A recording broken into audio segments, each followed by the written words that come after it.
കോൺഗ്രസ് നേതാവ് പ്രതിപക്ഷ നേതാവ് വി.ഡി. സതീശനെ CPM-ഉം LDF-ഉം വളരെയധികം ഭയപ്പെടുന്നുവെന്ന് നമുക്ക് ഈ അടുത്ത നാളുകളിലെ CPM-ൻ്റെയും LDF-ൻ്റെയും മൊത്തത്തിലുള്ള ഒരു പ്രതികരണവും ഓരോന്ന് കാണുമ്പോൾ നമുക്ക് തോന്നാറുണ്ട്. സോഷ്യൽ മീഡിയയിലായാലും ശരി, വി.ഡി. സതീശനെതിരെ നടത്തുന്ന ഹെയ്റ്റ് ക്യാമ്പയിനുകൾ ഒന്നും വിജയത്തിലെത്താറില്ല, എന്നാൽ പോലും അവർ നടത്തുന്നുണ്ട്. പ്രത്യേകിച്ച് അവർക്ക് വീണ് കിട്ടിയ ഒരു അവസരമായിരുന്നു രാഹുൽ മാങ്കൂട്ടത്തിൽ വിഷയം. പക്ഷേ അതിൽ വി.ഡി. സതീശൻ ശക്തമായ നിലപാടെടുക്കുകയും കോൺഗ്രസ് പ്രവർത്തകരെല്ലാം വി.ഡി. സതീശന് സപ്പോർട്ടും ആയിരുന്നു. എന്നാൽ അതേസമയം തന്നെ സോഷ്യൽ മീഡിയയിൽ വി.ഡി. സതീശനെ താറടിച്ചു കാണിക്കാനുള്ള ശ്രമങ്ങൾ CPM-ൻ്റെ ആൾക്കാർ തന്നെ ചെയ്യുന്നുണ്ടായിരുന്നു. ഇതും കോൺഗ്രസ്സുകാർ തിരിച്ചറിഞ്ഞതായിരുന്നു. എന്നാൽ ഇപ്പോൾ വി.ഡി. സതീശൻ ഇന്നൊരു ആരോപണം ഉന്നയിച്ചിട്ടുണ്ട്.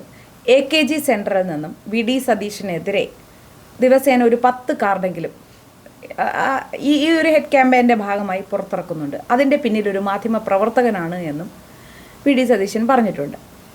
അപ്പോൾ ആ മാധ്യമ പ്രവർത്തകൻ ആയിരുന്ന ഇപ്പോഴത്തെ രാഷ്ട്രീയ നേതാവ് ആരാണ് എന്ന് എല്ലാവർക്കും അറിയുകയും ചെയ്യാം.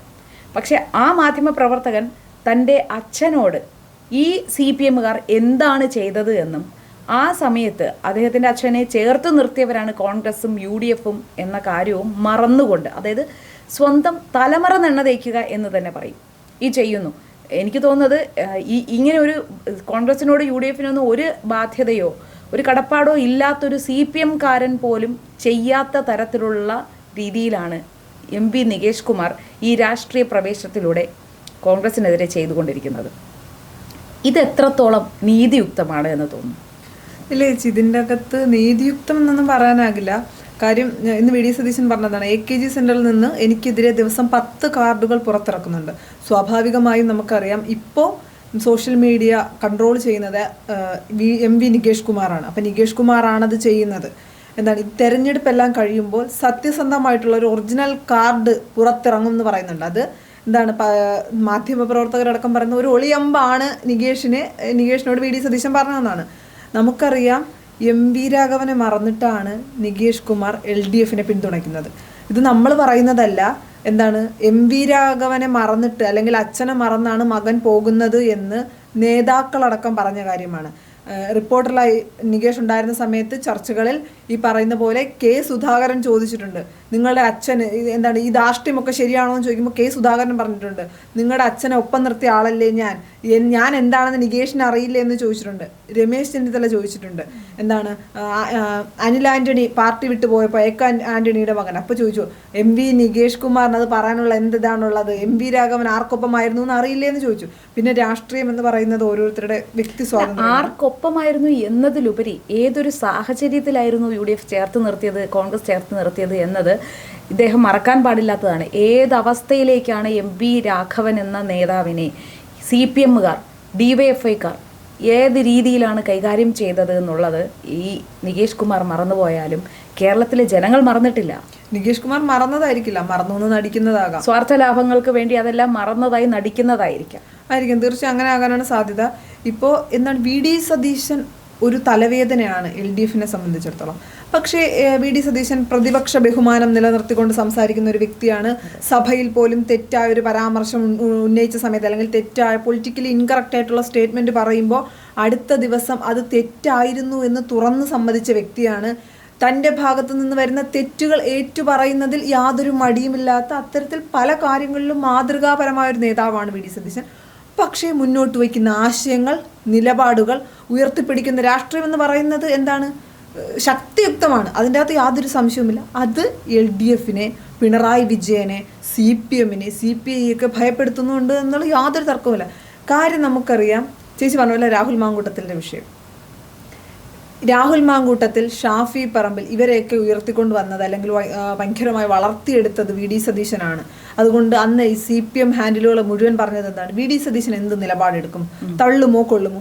വി.ഡി. സതീശൻ രാഹുൽ മാങ്കൂട്ടത്തിൽ എന്ന വ്യക്തിയല്ല നോക്കിയത്, അവിടെ പാർട്ടി പ്രസ്ഥാനം അതിനെ നോക്കി നിലപാട് പറഞ്ഞു, നിലപാട് വ്യക്തമാക്കി, നിലപാടെടുത്തു. അത് കഴിഞ്ഞു. ആ വിഷയം കഴിഞ്ഞപ്പോൾ പിന്നെ ഇപ്പോൾ കഴിഞ്ഞ ദിവസം തന്നെ പുനർജനി പദ്ധതിയുമായിട്ട് കേസുമായി മുന്നോട്ട് വന്നു. ആ കേസ് നിലനിൽക്കില്ല എന്ന് എന്താണ് രാഷ്ട്രീയ കേരളം പറയുന്നു. അതിനപ്പുറം നിയമവിദഗ്ധർ പറയുന്നു ഈ കേസുമായി മുന്നോട്ട് പോയി നിലനിൽക്കില്ല. അല്ല, CPM-നെ സംബന്ധിച്ചിടത്തോളം ഈ കേസ് വിജയിക്കുമോ ഇല്ലയോ, അതിൽ സത്യമുണ്ടോ എന്നുള്ളതല്ല. കുറച്ച് ദിവസമെങ്കിലും VD സതീശനെതിരെ കുറച്ച് ആരോപണങ്ങൾ ഇവിടെ നിലനിൽക്കും. അവർക്ക് സ്വാധീനമുള്ള മാധ്യമങ്ങളിൽ ഇത് ചർച്ചയാകുമ്പോൾ കുറച്ച് ദിവസം ഈ ഒരു ഓളത്തിലങ്ങ് പോട്ടെ, VD സതീശനെതിരെ ഡീഗ്രേഡ് ചെയ്യാനുള്ള ഒരു ക്യാമ്പയിൻ നടത്താൻ അവർക്ക് സാധിക്കും. അതിലപ്പുറം ഈ കേസ് വിജയിക്കണമെന്നൊന്നും വിജയിക്കില്ല എന്ന് അവർക്ക് അറിഞ്ഞുകൊണ്ട് തന്നെയാണ് ഒരു ഓളം ഉണ്ടാക്കുക, അത്രേ ഉള്ളൂ. അത് തന്നെയല്ലേ സോളാർ കേസിൽ സംഭവിച്ചത്. അതാണ് ഞാൻ പറയാൻ വന്നത്. ഒരു തെരഞ്ഞെടുപ്പ് എത്താറാകുമ്പോൾ അല്ലെങ്കിൽ തെരഞ്ഞെടുപ്പിന് തൊട്ടു മുന്നേ ഇത്തരം കേസുകൾ നമുക്കറിയാം. ഉമ്മൻചാണ്ടിയുടെ സോളാർ CBIക്ക് വിടുന്നത് എപ്പോഴാണ്? ഇതുപോലെ ഒരു തെരഞ്ഞെടുപ്പ് സമയം, തെരഞ്ഞെടുപ്പ് സ്റ്റണ്ട്. ഇപ്പം എനിക്ക് തോന്നുന്നു അവർ നോക്കുന്നത് എന്തായിരിക്കും, ഏറ്റവും കൂടുതൽ പ്രതിപക്ഷത്ത്, ഇപ്പം നിലവിൽ കോൺഗ്രസ് അല്ലെങ്കിൽ UDF പ്രതിപക്ഷത്താണോ, പ്രതിപക്ഷത്ത് ആർജവത്തോടെ നിൽക്കുന്ന നേതാക്കളെ വേട്ടയാടുക. അപ്പോൾ അവർ നോക്കുമ്പോൾ, അല്ലെങ്കിൽ അവർ ഏറ്റവും കൂടുതൽ ഭയപ്പെടുന്നത് VD സതീശനെയാണ്. VD സതീശൻ അന്ന് പറഞ്ഞല്ലോ, ഈ പുനർജനി വിഷയത്തിൽ കേസ് പറഞ്ഞല്ലോ, ഞാൻ പേടിച്ചു എന്ന് മുഖ്യമന്ത്രിയോട് അങ്ങ് പറഞ്ഞേക്ക്. കാര്യം, തെറ്റ് ചെയ്തവരെ ഭയപ്പെടേണ്ട കാര്യമുള്ളൂ. VD സതീശൻ തെറ്റ് ചെയ്തിട്ടില്ല എന്ന ഉറച്ച ബോധ്യം അദ്ദേഹത്തിനുണ്ട്. വിജിലൻസോ ആരോ വരട്ടെ, എനിക്ക് യാതൊരു പ്രശ്നമില്ല എന്ന് പറയുന്നത് അദ്ദേഹം തെറ്റ് ചെയ്തിട്ടില്ല എന്ന ഉറച്ച വിശ്വാസത്തിൽ തന്നെയാണ്. മുഖ്യമന്ത്രി പറയുന്നത് പോലെ തന്നെ മടിയിൽ കനമുള്ളവൻ പേടിച്ചാൽ പോരെ, അത്രേ ഉള്ളൂ VD സതീശന്റെ ആറ്റിറ്റ്യൂഡ്. അല്ല, ശബരിമല സ്വർണ്ണക്കൊള്ള വിഷയം CBIക്ക് വിടണ്ട. അതെ, അതേ ഇതിലാണ് വിജിലൻസ് പോലും ഈ കേസ് നിലനിൽക്കുമോ എന്ന് സംശയം പറയുമ്പോഴാണ് പുനർജനി കേസ് CBIക്ക് വിടണം. നവീൻ ബാബുവിന്റെ മരണം അന്വേഷിക്കുന്നത് CBIക്ക് വിടണ്ട. അപ്പോഴത് കൂട്ടിലടച്ച തത്തയാവും. അല്ല ചേച്ചി, അവിടെ ഒരു ഇതുണ്ട്. രാഷ്ട്രീയമായി അവർക്ക് ഉപയോഗം വരുന്ന കേസുകൾ, അല്ലെങ്കിൽ അവർക്കെതിരെ വരുന്ന കേസുകൾ CBI പോലെയുള്ള മറ്റ് ഏജൻസികൾ അല്ലെങ്കിൽ മറ്റ് ഏജൻസികൾക്ക് വിടണ്ട.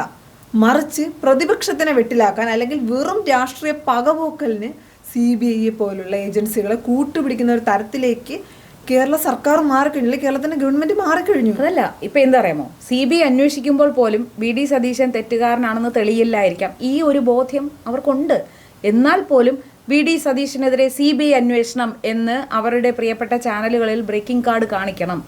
അത്രേ ഉള്ളൂ അവർക്ക് ലക്ഷ്യം. അല്ല ചേച്ചി, പിന്നെ ബ്രേക്കിംഗ് കാർഡ് കാണിക്കുന്നതിനപ്പുറം വേറൊരു കാര്യമുണ്ട്. ഏത് വിധേനയും ശബരിമല സ്വർണ്ണക്കൊള്ളയിൽ ശ്രദ്ധ മാറ്റണം. അത് വലിയൊരു കാര്യമാണ്. കാര്യം നമുക്കറിയാം, ആ ഒരു തെരഞ്ഞെടുപ്പ് സമയത്ത് രാഹുൽ മാങ്കൂട്ടത്തിന്റെ വിഷയം ശബരിമല സ്വർണ്ണക്കൊള്ളയിൽ നിന്ന് ശ്രദ്ധ മാറ്റാൻ വേണ്ടിയിട്ട് അവരിങ്ങനെ പല തന്ത്രങ്ങൾ പ്രയോഗിച്ചു. പക്ഷേ അവർ മനസ്സിലാക്കേണ്ട ഒരു കാര്യമുണ്ട്, പിണറായി പോലീസ് അല്ല അത് അന്വേഷിക്കുന്നത്. SIT ആഭ്യന്തര വകുപ്പിന്റെ ഉദ്യോഗസ്ഥന്മാരാണ് എങ്കിൽ പോലും അത് കോടതിയുടെ നേതൃത്വത്തിലായതുകൊണ്ട് തന്നെ ഇവരിനി എന്തൊക്കെ ആരോപണങ്ങൾ ഇതിനെ മറയ്ക്കാൻ വേണ്ടി കൊണ്ടുവന്നാലും ആ അന്വേഷണത്തിൽ നിന്നും ഇവർക്ക് രക്ഷപ്പെട്ടു പോവാനോ മാധ്യമ ശ്രദ്ധയോ പൊതുജന ശ്രദ്ധയോ മാറ്റാൻ കഴിയില്ല എന്ന ഒരു പച്ച പരമാർത്ഥം CPMകാർ മനസ്സിലാക്കിയിരുന്നാൽ നല്ലത്.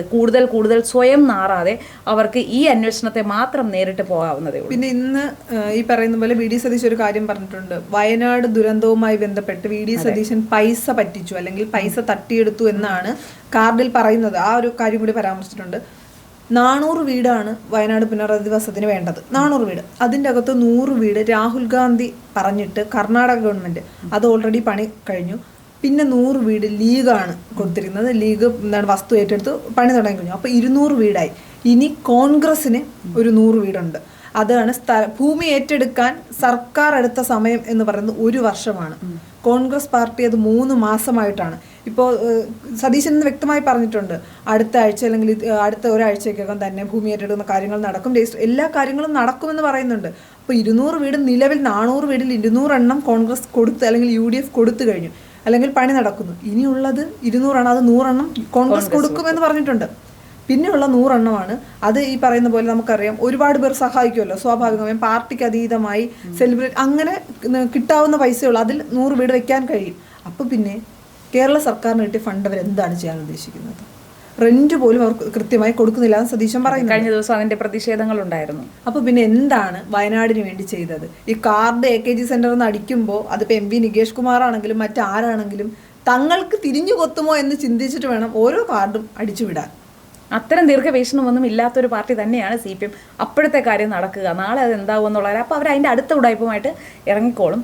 എന്തായാലും ഈ വരുന്ന നിയമസഭാ തെരഞ്ഞെടുപ്പ് LDFനെ സംബന്ധിച്ചിടത്തോളം പ്രത്യേകിച്ച് CPMന് ഒരു കീറാമുട്ടി തന്നെ ആയിരിക്കുമെന്ന കാര്യത്തിൽ യാതൊരു സംശയവുമില്ല.